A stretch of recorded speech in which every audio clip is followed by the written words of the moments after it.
आज ही Doubtnut app download करें। Doubtnut पर होगा अब आपके सभी मैथ्स, केमिस्ट्री, फिजिक्स और बायोलॉजी डाउट्स का सफाया। बस अपने क्वेश्चन की फोटो खींचो, उसे क्रॉप करो और तुरंत वीडियो सोल्यूशन पाओ। Download now. Let us solve following examples। क्या दिया है? एक पेंडुलम दिया है जिसकी लेंथ काफी लार्ज है बट स्मॉल एम्पलीट्यूड्स। तो कोई भी ऑक्सीलेटरी मोशन अगर उसका एम्पलीट्यूड स्मॉल है तो वो एसएचएम हो सकती है, ऐसा बोल सकते हैं हम फ्रॉम फोर्स डिस्प्लेसमेंट रिलेशनशिप। ठीक है, बट एक्चुअली में वो एसएचएम है नहीं है ये हम तभी बोल पाएंगे जब वो कुछ स्पेसिफिक टाइप के मैथमेटिकल रिलेशन को फॉलो करे। मतलब F equal to minus k x in case of linear SHM, torque equal to minus k into theta in case of angular SHM. Yes या नो?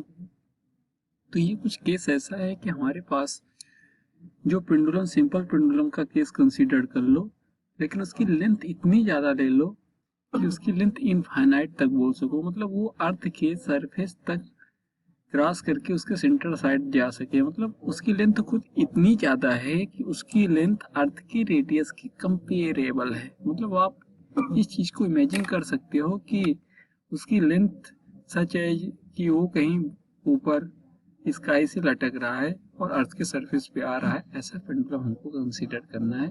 तो अगर हम ऐसे केस को एनालाइज करना चाह रहे हैं तो हम उसका एक सिंपल क्या इनिशियल डायग्राम बना के देख सकते हैं कि क्या कंसेप्ट इस पे हो अप्लाई हो सकता है। ठीक है, तो सबसे पहले अगर मैं बोलूं कि अगर ये मेरा सिंपल पेंडुलम होता, ठीक है, और इसकी लेंथ बहुत लार्ज होती, तो मैं कहा कि इसकी लेंथ बहुत लार्ज है तो ठीक है, मैं इसकी लेंथ को बहुत लार्ज कर दिया। सपोज ये लेंथ बहुत हो गई लार्ज, ठीक है, और उस लेंथ को मैंने बोल दिया कि चलो इसकी जो लेंथ है वो कैपिटल एल बोल दिया।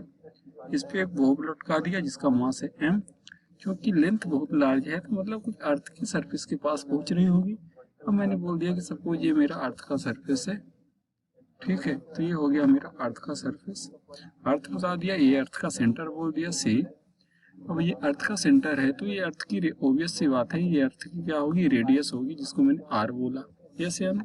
ये होगी हमारी इनिशियल कंडीशन। इनिशियल कंडीशन में नेट फोर्स, नेट टॉर्क दोनों बैलेंस और जीरो होंगे बिकॉज सिस्टम का जो मास है वो उसके सेंटर ऑफ मास से पास हो रहा है। मतलब पॉइंट ओ के अबाउट टॉर्क देखूंगा तो जीरो होगा क्योंकि टेंशन भी उसी पॉइंट से पास हो रहा है। टेंशन का टॉर्क तो जीरो हो जाएगा, हमेशा ही जीरो होता है, ठीक है, लेकिन यहाँ पे mg का भी टॉर्क जीरो होगा। ठीक है, अब मैं क्या करूंगा, इसकी इनिशियल पोजीशन से इसको स्लाइटली डिस्प्लेस करूंगा। ये इसकी इनिशियल पोजीशन से जब मैं इसको स्लाइटली थीटा डिग्री डिस्प्लेस किया तो हम देखते हैं क्या सिचुएशन एराइज होने वाली है। तो ये हमारी बॉब थोड़ा कहीं यहाँ पे आ जाएगी जब मैंने इसको थीटा डिग्री इनिशियली डिस्प्लेस किया। या इस डायग्राम को आप थोड़ा सिस्टमेटिक और बना के देख सकते हो कि जब आप इसको थीटा डिग्री डिस्प्लेस करने वाले होगे तो डायग्राम कौन सी पोजीशन ले रहा होगा। तो अगर मैं बात करूं तो अगर मैं इसको थीटा डिग्री डिस्प्लेस करने वाला हूँ स्मॉल एंगल थीटा, तो ये बॉब यहाँ पे आ जाएगा, ये हो जाएगी आपकी लेंथ एल और आपका ये स्मॉल एंगल हो गया थीटा। अब ये अगर अर्थ के सेंटर से देखना चाहो तो इस बॉब का कितना एंगल बन रहा है वो भी आप देख सकते हो। तो आप इसको अर्थ के सेंटर से मिला सकते हो। तो अर्थ के सेंटर से अगर आप इसको मिलाओ, ये जो पॉइंट पहले ए था अब ये पॉइंट हो गया सपोज ए डैश, तो आप क्या देख पा रहे हो कि ये पॉइंट ए डैश जो हो गया है ये अर्थ के सेंटर से और ये बॉब के सेंटर को मिलाने वाली लाइन कितना एंगल बना रही है, उस एंगल को मैंने बोला कि अगर ये अर्थ के सेंटर से और इनिशियल और फाइनल कंडीशन में जो एंगल बन रहा है उसको फाई बोल दिया। ठीक है, तो आप जानते हो कि अगर ये एंगल फाई है तो मैं इस एंगल के बारे में क्या कमेंट करूंगा फ्रॉम बेसिक ज्योमेट्री। तो ये एंगल जो होगा दो सामने वाले एंगल्स का सम हो जाएगा। मतलब ये एंगल होने वाला होगा थीटा प्लस फाई। यस या नो? अब मैं बोला कि अगर ये एंगल थीटा प्लस फाई हो गया तो इसका मतलब अगर मैं इस लाइन को आगे एक्सटेंड करूं तो अगर मैं इस लाइन को इससे आगे एक्सटेंड किया और यहाँ से मैं एक परपेंडिकुलर ड्रॉप कर दूं, अगर मैं यहाँ से इस पे एक परपेंडिकुलर ड्रॉप किया, इसको मैं बोल दिया कि ये पॉइंट हमारा ओ था, ये पॉइंट ए था, ये सी था, ये ए डैश था, इसको मैंने बोल दिया पॉइंट बी। यस या नो? तो आप समझ पा रहे हो कि ये एंगल हो गया आपका थीटा प्लस हाई। अब मैं यहाँ पे mg की बात करूँ तो डाउनवर्ड डायरेक्शन में mg लग रहा होगा, ठीक है। तो ये हो गया आपका फाइनल डायग्राम, इनिशियल से फाइनल कैसे बनाए। आप देख सकते हो कि सबसे पहले इनिशियल कंडीशन ये थी, ठीक है, और ये फाइनल कंडीशन हो गई आपकी। क्या हो गई? Final condition. जब आप अपने बॉब को theta degree, small theta degree कैसा इसको डिस्प्लेस किए हो, एंटी क्लॉकवाइज, तो एजम्पशन ले लो कि एंटी क्लॉकवाइज को पॉजिटिव और क्लॉकवाइज को नेगेटिव लेके चलना है। ओके, अब चीजें सेम ही है, जैसे जो चीज आप सिंपल पेंडुलम में करते थे वही कंसेप्ट यहाँ भी अप्लाई कर रहे हो कि इसको एंटी क्लॉकवाइज थीटा डिस्प्लेस किए। अब देखो कि कौन सा फोर्स बॉब पे लग रहा है, उस फोर्स का point okay about net torque लिखो, उसको आई अल्फा के बराबर करो, वहां से अल्फा की इक्वेशन निकालो और वहां से उसके लिए ओमेगा लिख डालो, ठीक है। तो इसी प्रोसीजर को मैं यहाँ पे अडॉप्ट करने जा रहा हूँ। तो अगर मैं पॉइंट ओके अबाउट टॉर्क की बात करूँ तो टॉर्क किसकी वजह से आता है? फोर्स की वजह से। तो यहाँ पे कौन कौन से फोर्सेस दिख रहे हैं? एक तो mg दिख रहा है, एक बॉब में टेंशन दिख रहा है। क्योंकि टेंशन उसी पॉइंट से पास होगा तो टेंशन का टॉर्क उस पॉइंट के बाद जीरो होने वाला होगा। लेकिन अगर मैं mg की बात करूं तो mg का पॉइंट ओके अबाउट टॉर्क क्या होगा? mg की उस पॉइंट से परपेंडिकुलर डिस्टेंस। अब एक केस जो मैंने यहाँ पे गलत लिखा है, ये इसलिए गलत लिखा है कि क्योंकि हम 99% केस में mg को डायरेक्टली डाउनवर्ड दिखाते हैं, इसलिए मैं यहाँ पे वो इस चीज लिख दिया कि आप वो गलती कभी मत करना। क्या गलती मैंने की? मैंने mg को डायरेक्ट डाउनवर्ड दिखाया, लेकिन mg एक्चुअल में किधर लगता है? Toward the earth centre. चूंकि लेंथ इतनी ज्यादा थी कि यहाँ पे मुझे अर्थ का सेंटर स्पेसिफाई करना पड़ गया। मतलब इस केस में मैं mg को अगर ऐसे दिखा रहा हूँ तो मैं गलत हूँ। इसका मतलब अगर मैं mg को ऐसे दिखाना मेरा हो जाएगा गलत। तो प्लीज आप ये मत करिएगा जो मैंने किया। मैं इसीलिए किया क्योंकि ये गलती जेन्युइन होती है, इसलिए मैं दिखाना चाहा कि mg को हमको इधर ना दिखा के उसके सेंटर की साइड दिखाना है। अब मैं mg की डायरेक्शन को हाईलाइट भी कर रहा हूँ। अब mg आपका जो लगेगा अर्थ के सेंटर की साइड लगेगा। तो इसका मतलब अगर मैं mg की बात करूँ तो mg आपका क्या होगा? mg आपका इस डायरेक्शन में लगने वाला होगा mg। यस या नो? तो अगर मैं बोलूँ कि net torque about point O, तो क्या लिखने वाले होंगे? About point O. तो पॉइंट ए के अबाउट नेट टॉर्क की बात करूं तो क्या लिखूंगा? एक ही हो गया mg फोर्स। अब इस फोर्स के परपेंडिकुलर डिस्टेंस चाहिए मुझे mg से, तो डिस्टेंस कितनी मिल रही है? mg इधर है, यस या नो? और इसके परपेंडिकुलर डिस्टेंस मुझे मिल रही है OB। तो मैं क्या लिखूंगा? टॉर्क जो आएगा अपना नेट, वो क्या हो जाएगा? mg into OB। अब OB की वैल्यू आप बोल पा रहे होगे, क्या बोलोगे? mg। OB कितना बोल पाओगे? क्योंकि ये लेंथ आपकी दी है L और ये एंगल है थीटा प्लस फाइव, तो यहाँ से OB क्या होगा? इसको अलग से बना के देख सकते हो ट्रायंगल को। कि अगर मैं बात करूं कि ये है हमारा O, ये है B, तो और ये एंगल आपका कितना दिया है? थीटा प्लस फाइव, और ये लेंथ है आपकी L, तो OB क्या बोल पाओगे? OB divide by L equal to sine theta plus five. इसका मतलब मैं यहाँ से OB की वैल्यू क्या बोलूंगा? L sign theta plus five. Capital L लिए हो तो आप यहाँ पे कैपिटल L लिख लेना। ओके, तो यहाँ पे आप इसको क्या लिखोगे? Capital L। ये हो गई OB की वैल्यू। OB की वैल्यू को यहाँ पे रिप्लेस कर दो, तो ये क्या हो जाएगा? L sign theta plus five. ये आपको समझ में आ गया होगा नेट टॉर्क लिखना। अब यहाँ पे आप देख पा रहे हो कि ये इतना छोटा है, थीटा मैंने स्मॉल लिया था, theta and five is so small, इतने स्मॉल हैं कि मैं साइन थीटा प्लस फाइव को क्या लिख सकता हूँ? Nearly equal to theta plus five, जैसा कि आप करते आ रहे हो लीनियर सिस्टम से। अब एक चीज और ध्यान देना कि mg का टॉर्क का सेंस क्या होगा? mg के टॉर्क का सेंस होगा क्लॉकवाइज। आपने इनिशियली इसको डिस्टर्ब किस डायरेक्शन में किया? इक्विलिब्रियम से एंटी क्लॉकवाइज। मतलब ये जो टॉर्क आने वाला होगा ये निगेटिव आएगा, इसलिए यहाँ पे कौन सा साइन लगाओगे? Minus sign. यहाँ तक कोई प्रॉब्लम बिल्कुल नहीं। तो अगर मैं टॉर्क नेट की बात करूँ तो क्या लिखूंगा? Minus mgl। अब थीटा कॉमन ले लो अगर यहाँ से, क्योंकि हमको कुछ ऐसा ही रिलेशन चाहिए होता है। तो अभी थीटा प्लस फाइव इसको लिखो। क्यों लिखा? क्योंकि साइन थीटा प्लस फाइव को इससे रिप्लेस कर दिया। अगले स्टेप में क्या आने वाला होगा? अगर मैं थीटा को कॉमन ले लूं, 1 plus five upon theta, yes या no? 1 plus five upon theta. अब हमको कुछ ऐसा करना है कि फाई और थीटा यहाँ से रिप्लेस हो जाएं। तो अगर हम डायग्राम से देखें तो अगर मैं साइन थीटा को लिखना चाहूँ तो मैं क्या लिख सकता हूँ, वाई अपान एल।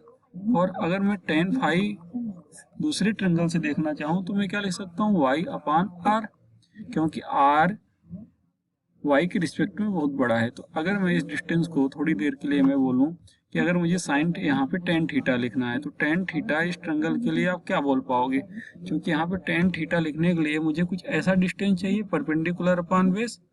तो मैं एक ऐसा ट्रेंगल का कंसीडर करता हूँ कि अगर इसमें मैं बोल रहा हूँ कि ये टेन थीटा मुझे लिखना है तो मैंने टेन थीटा क्या लिख दिया, यहाँ से आप देख पा रहे हो वाई अपान एल लिखा है, यस या नो।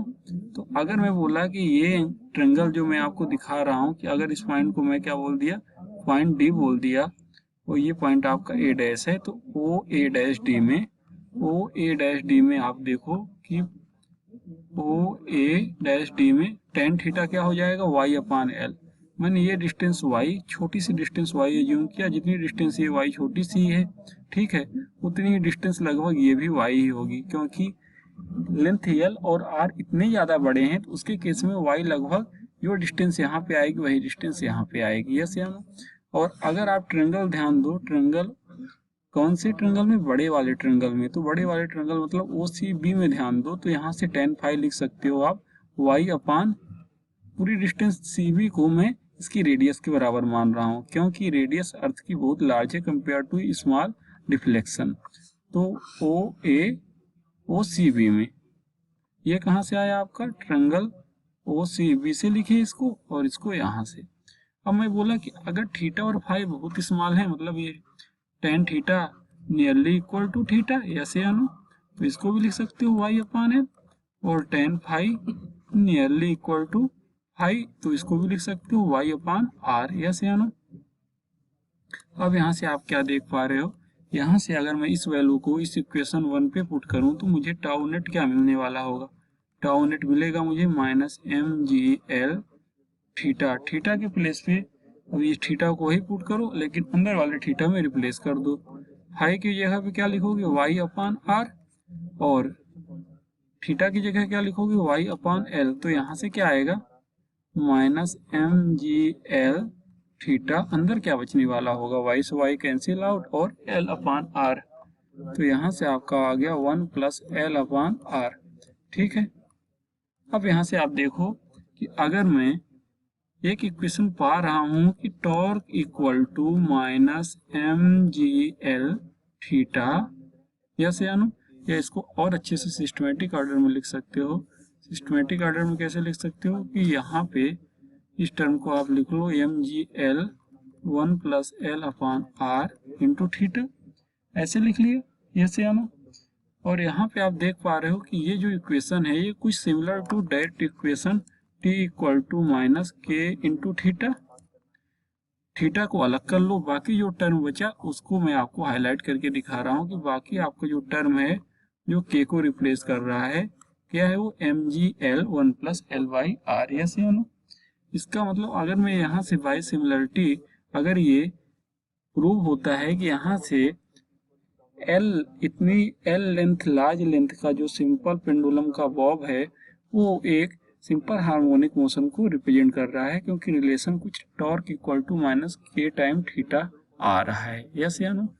तो इसका मतलब अगर ये सिंपल हार्मोनिक मोशन को रिप्रेजेंट कर रहा है तो इसके लिए इसका एसएचएम एंगुलर कांस्टेंट के टी की वैल्यू में क्या लिखूंगा, minus m g l 1 plus l upon R, yes या नो। अगर मैं एक बार के लिख पा रहा हूँ तो आपको पता ही है, तो आप डायरेक्ट ओमेगा लिख सकते हो। ओमेगा क्या हो जाएगा आपका, अंडर रूट के बाई आई इस केस में, तो के बाई आई ही तो लिखते हो, तो के की वैल्यू क्या है, m g l 1 plus l upon r upon I की बात आई तो आई क्या लिखी, आई क्या होता है, movement of inertia about hinge point. तो हिंज पॉइंट के अबाउट अगर आपको मूवमेंट ऑफ इनर्शिया लिखना है तो डिस्टेंस पता होनी चाहिए, और आपको पता है कि एल लेंथ का स्ट्रिंग जिसके नीचे एक बॉब कनेक्ट किया गया है जिसका मास m है, तो उसका पॉइंट ओ के about moment of inertia m l square होने वाला होगा। तो यहाँ से ओमेगा की वैल्यू क्या हो जाएगी, m g l 1 plus l upon R, नीचे लिख दोगे एम एल स्क्वायर, यस या नो। अब यहाँ से आप इसको और सिंप्लीफाई कर लो। सिंप्लीफाई करने के बाद आपको क्या दिख रहा है कि ओमेगा क्या आ रहा है आपका, m से m कैंसिल आउट हो गया। तो यहाँ से आप देख पा रहे होगे कि g 1 plus l upon R और नीचे क्या आ रहा है l। यस या नो, m से m कैंसिल आउट, l से l कैंसिल आउट। तो ये आपका आ गया यहाँ से angular frequency for a large simple pendulum. तो यहाँ से एंगुलर फ्रिक्वेंसी आ चुकी है। और अगर आप यहाँ से इसका टाइम पीरियड बताना चाहते हो तो वो आप यहाँ से टाइम पीरियड लिख ही सकते हो, t equal to 2 pi under root, इसका जस्ट रेसिप्रोकल कर दोगे तो क्या आ जाएगा, l upon g 1 plus l by R. अब इसी केस में अगर आप इसको विजुलाइज करो, जो कि आपका फाइनल एक्सप्रेशन आया है, अगर ये पेंडुलम स्मॉल होता, मतलब नॉर्मल पेंडुलम होता, सिंपल पेंडुलम होता, तो उस केस में जो आपका रेडियस होता अर्थ का, तो वो क्या हो जाता, वो बहुत ज़्यादा हो जाता एल के कंपेयर में। मतलब यहाँ पे ये जो आर है, ये वाला फैक्टर बहुत ज़्यादा होता ऊपर वाले के कंपेयर में, तो ये नियर अबाउट क्या हो जाता है, 0। तो ये 2 pi under root l by g expression आता है, जो कि सिंपल पेंडुलम का टाइम पीरियड होता है। मतलब वो उस केस में होता है जब ऑब्जेक्ट अर्थ के कंपेयर में बहुत रेडियस के कंपेयर में छोटी होती है। तो यहाँ से आपको पता चल गया कि एक्सप्रेशन किस तरीके से आया और क्या कंसेप्ट हमने अप्लाई किया। कंसेप्ट कुछ नहीं था, कंसेप्ट वही बेसिक था कि एक इक्विलिब्रियम से थीटा डिग्री पे उसको रिप्लेस करो, टॉर्क कैलकुलेट करो, टॉर्क को आई अल्फा लिखो, आई अल्फा से वहां से देखो कि एसएचएम हो रहा है कि नहीं हो रहा है, तो के की वैल्यू निकालो और ओमेगा लिख दो। यस या नो। क्लास 6 से 12 से लेके नीट, IIT, जेई मेंस और एडवांस के लेवल तक 10 मिलियन से ज्यादा स्टूडेंट्स का भरोसा। आज ही डाउनलोड करें डाउटनेट ऐप या व्हाट्सएप कीजिए अपने डाउट्स 8400 400 400 पर।